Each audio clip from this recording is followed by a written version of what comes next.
If you look at the crowds outside the White House at midnight, the night that bin Laden was killed, they were children when 9/11 happened. So they understood why this was so important. It wasn't that complicated. It was about 3,000 families who lost their loved ones on 9/11. It was about restoring kind of dignity. It was not about revenge. It was about justice.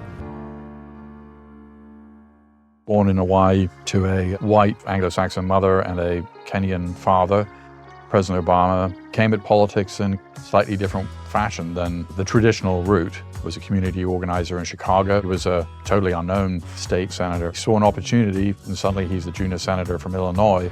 There is not a liberal America and a conservative America. There is the United States of America. He kind of came out of nowhere. In 2008, he ran on a ticket of getting out of the wars in Iraq and to some degree Afghanistan. Many of the people who voted for Obama kind of thought he might be some sort of pacifist based on his opposition to the Iraq war. But he himself has said he's not against wars, he's just against stupid wars.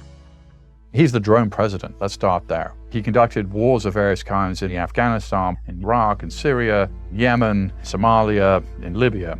And in fact, it turned out that he was a president who was very comfortable with the use of military force. He's got a sense of the tragedy of history, which is bad things happen. Sometimes you need to employ violence in service of the greater good. Obama made finding bin Laden a top priority during his campaign, and of course made it a priority when he was president. Osama bin Laden was one of many, many children of Mohammed bin Laden. As a young man, he volunteered to go and fight in the Afghan war against the Soviet Union. Over time, he developed into somebody who was leading men into battle. Towards the end of the war against the Soviets, he founded this group called Al-Qaeda. The idea was to basically take all the veterans of the Soviet war and use them in other jihads against other countries. He became rabidly anti-American as a result of what seemed to be the permanent presence of American soldiers, including American female soldiers, in the Holy Land of Saudi Arabia, which he felt was essentially against Islam. 97 was really the first time that he declared war against the United States to a Western audience. And then a year later, Al-Qaeda blew up 2 American embassies in Africa simultaneously, killing more than 200 people. And this, of course, got him a lot of attention. Bin Laden became this kind of heroic Robin Hood figure fighting the United States. There were multiple attempts to find, kill, capture bin Laden, but there was never a moment pre-9/11 where the order was given to kill bin Laden.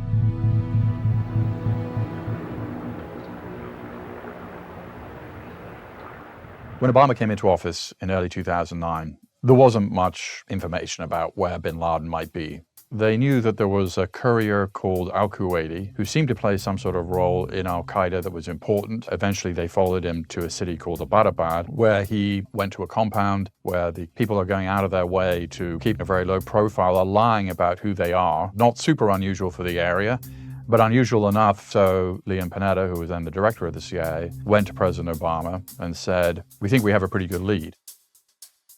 So the option that began to kind of become more and more interesting to Obama and his team was a SEAL team raid on the compound. It would be a covert operation under the direction of the CIA. The United States wasn't going to give the Pakistanis a heads up about it. It would be covert, deniable, secret.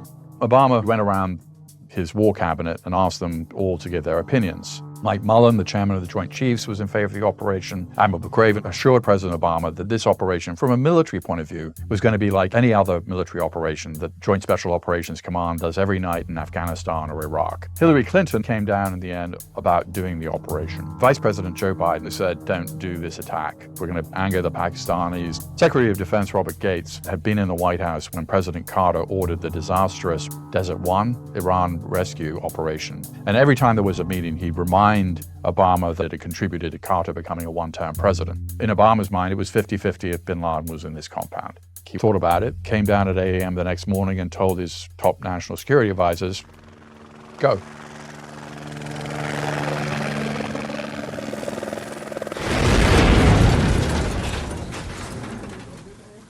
And of course, things did go wrong. One of the helicopters gets caught up in its own rotor wash, which means that essentially it's descending very, very fast. So this is no longer going to be a covert operation. There's quite a lot of tension in the Situation Room. The lead SEAL who goes upstairs and shoots bin Laden on the 3rd floor, he says, "Geronimo, forgotten country, Geronimo, KIA." There were no high fives in the Situation Room when the news came through that bin Laden was dead. There was The question of what are we going to say to the American people? When do we go public? What do we say? It is extraordinarily unusual for the president to give a press briefing at 11:30 at night on a weekend. So people knew that there was going to be some kind of big announcement. President Obama went to the lectern and it says something very simple. Good evening. Tonight, I can report to the American people and to the world that the United States has conducted an operation that killed Osama bin Laden, the leader of Al-Qaeda. I think this is a classic example of presidential leadership. He had plenty of his advisors saying, don't do this. We just didn't know if bin Laden was there or not. But that's the nature of, I think, real presidential decision-making. You don't have all the answers.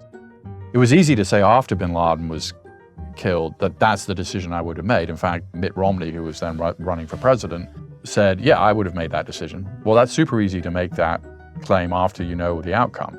We know what history looks like looking back, but it's live forward, and you don't know what it's going to look like as you live it forward. You have to make a decision.